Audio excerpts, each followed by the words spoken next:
07 StarCitizens, X-Wings X speaking, vector landings, docking and landing like an artist. But what are vector landings? Vector basically means that you're following one trajectory. So you aim to a point and then you fly there, basically like an arrow. An arrow is not moving in one or the other direction, it just goes where the last force has pushed him. When you turn on deCoupled mode, you switch to Newtonian flying, and this is then what happens when you move your ship in the vacuum, in space, or on atmosphere. Wherever you push force, whichever direction you push force, your ship will go there. Of course, in atmosphere, it will slowly slow down, while out in space, in the vacuum, it will just keep on going the trajectory you're moving. The advantage of this way of flying is that you can change, move and turn your ship in whichever way you want to, while still going into this direction. This will as well help you in combat. This will help you in moving around in low flights and in many other things, and in the end it just makes your landing look absolutely amazing. With 3.23 and the nav modes that were implemented, we have a couple of changes that we need to pay attention to. For example, so far when we are dropping out the landing gear, the gravity compensation would be turned on instantly. Right now, this is not anymore like this. You need separate lining up for this. The same is with the precision mode that starts automatically as you put out the landing gear. These are things that are new and that need to be in consideration as you set up your ship, your skills to be able to fly decoupled and do vector landings. So there is a couple of newness, there's a couple of things that were like this before, but this whole video will cover a lot of things like the general settings you need, the keybinds you actually need, or which I consider useful and helpful to do so. And I try to cover it all and give you some nice examples. Okay, we checked in with the settings, and when we look at those, we need to understand that of course we need a button to set coupled or decoupled. You need a button to set your VTOL and turn it off. You need to have a button for gravity compensation. You see the vector indicator here. If I pull down, turn off the gravity compensation, it falls down, and I need to strafe it up and keep it on stage where I want to have it. So decoupled means you're using your throttle in all the different directions a lot. So decoupled mode is really something that is a lot easier to be done with the hoses. Okay, but there we need our gravity compensation. We turn it back on, and this keeps the ship stable. Speed limiter, which will be this one, is I don't use it in this patch. I didn't use it in the patches before. At the present moment, I don't consider it useful neither for coupled or decoupled flights. The acceleration limitations that you can set here, they might be useful when passenger flying comes into place and you don't want to push them too much into G-forces. I already have prepared a setup for buttons on my hoses to set that up, but currently this file is not in use. That's when this gets interesting, I might try and play around with it. So that's not really what we see. In details where to see the buttons we get in a second, but first we want to look over a couple of other things on our HUD, which is again would be then the vector indicator, which indicates your vector, which means the positions you're flying to. As in decoupled, we don't follow the nose, which means the reticle of your ship, but we follow this indicator. Make sure you have it on always on under your settings, so it always sees, because the standard for the vector indicating is that it's going to fade and you don't want it. Now, as the two arrows point towards each other, this means you're flying forward. Here in gravity, that's easy to spot, but outside gravity could be seen. As soon as you slow down and go the other way around, you see it goes behind you and then it comes again, and now you see like that those two indicators point outward. Your vector indicator is pointing outward, means you're flying backward. And this is with what we're going to use to aim the ship, as this, the vector indicator, is letting you know where your ship will be in future. So as we go into options, let's look at the settings that we're actually needing. So the most important ones you find under game settings, they need a couple of changes. G-Save disabled when boosting, yes. I mean, I have G-Save generally off because my pilot, it can do that. The speed limit is on default on, no. As I said, I don't use that. Then the proximity assist default needs to be off, because this one, as soon as something gets close to your ship will slow down. This stops you from pretty much doing anything. Low flying, proper space combat, a lot of, just keep it off. It's not helpful if you reach a certain point of ability of piloting a ship. Space brake engages boost, yes, we need that to do our hardcore insertion and stops. Decoupled mode on default on. Coupled mode on default on, yeah, one should be able to read, yes, I put that in manually. Same with the ESP, I turned that on manually. How to set up PSP, there is a video on this right here. It's a bit older, but it still works almost the same. Another important thing is this, the velocity indicator is on always on. You need to see where a ship going to, okay? So this is the most relevant things on game settings, general settings. Then we need to make sure that we have a couple of keybinds. So if you're mouse and keyboard, please find it for yourself. I'm not pro on that. I'm do HOSAs and I'm happy with doing my VKBs. Gladiator, Evo, NXT, Space Editions, of course.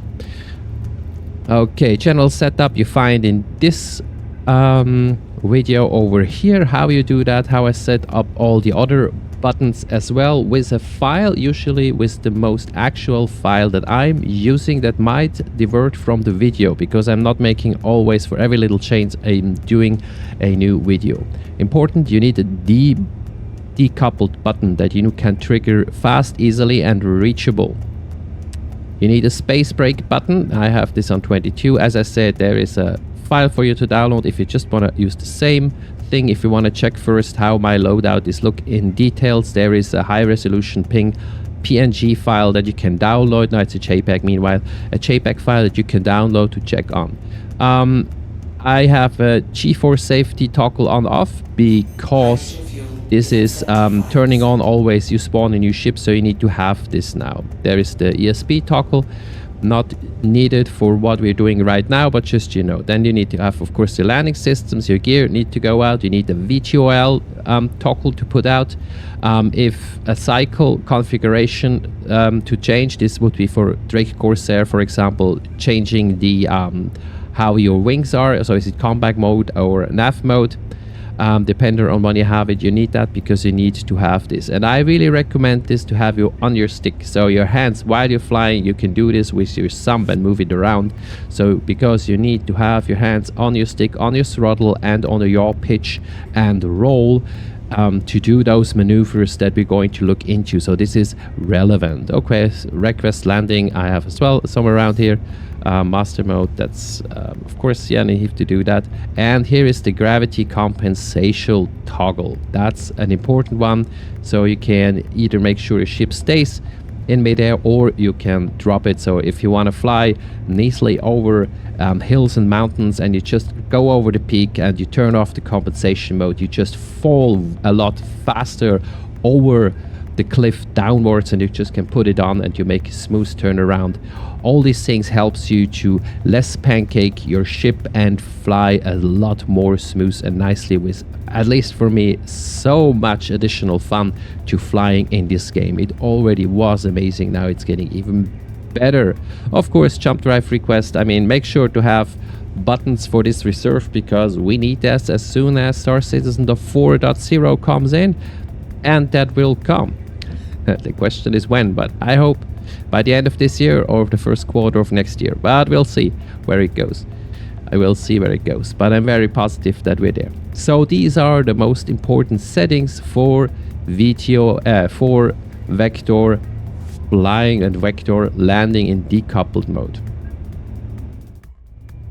Right, after the theoretical thing, we go into practical stuff. So you see, I align the vector indicator onto the target I fly to. This is a dive-boned rapid approach we're doing here. You release your throttle, you level out your ship, you put down VGL, put down landing gear, and then engage space brake. Space brake, very subtle, pointy moves. Don't hold it, because as you hold the space brake, you cannot maneuver your ship. A slightly different situation. Is a half dive bond, half flat. Because of the trees, we cannot go under the radar here. We need to come up, we drop it, whoops, and we get out.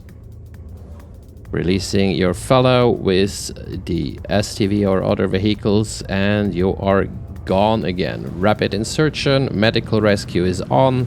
You pick it up when they're completed. Okay, this is with a Terrapin straightforward landing. Easy one going, you just head to it, you let it fly in, using the atmosphere to bring you slowly down. You turn around, you're 180 degrees, so you can be ready for takeoff as you go. As we practice with small shop, let's up the game, go to medium-sized ship. Here's a space station in space. It's even easier because your speed stays steady. We're using an Argo Raft here, a container ship, and of course we want to have it face forward in our hangar, so we just can restock and get out. And you land it smoothly. You see, one hit on the space brake and you're good to go. Yet, of course, we don't stop with medium-sized ship if we have big ships. Let's do what the Gemini does. And again, spaceport. Oh, we're upside down. What the heck we're going to do? We're just turning without any movement because our vector is set. We just move in and set it right as we are supposed to set it down. Camera slightly off, but we did it without any bump and hit. Another big one to go for, of course. We don't want to miss out on our lovely Carrack. Same thing, vector aligning, know your turn rates, starting at the right moment. Timing is everything. As you can see, a slight overshoot here, a little bump, but nothing that really needs immediate repair. Of course, we want to celebrate our mole, needing to restock on some hydrogen after being out there scanning like mad. Do it with style. On point landing. Some more rapid insertion. Let your friends and fellows feel the G-forces. And there are a lot more to know about these STVs, as they are actually quite stable as drop vehicles if you miss slightly, as I did here. And he's good to go. Another rapid insertion here out on Astor's clearing. I would say you can't scratch the reach harder as I did here.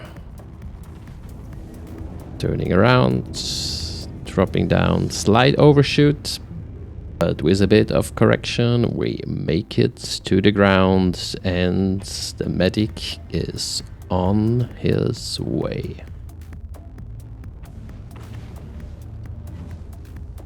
But wait, there is one more thing to speak to.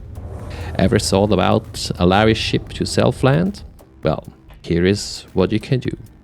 Align it up. Don't be too fast. Let the vector do its job. Let the gears hold and arrive safely on the docking port. Exit your ship. The most fastest way to be there. As your ship's down, you're out of the ship. A big shout out to SSLF, the Stanton Security and Logistic Federation, our org that helped me create this footage. Thank you so much. It's so good to have an org with you that supports you. I really appreciate the time that you had. This is really awesome. And for you guys who's watching, thanks for watching. If this video is helpful, please like, share, and subscribe to my channel.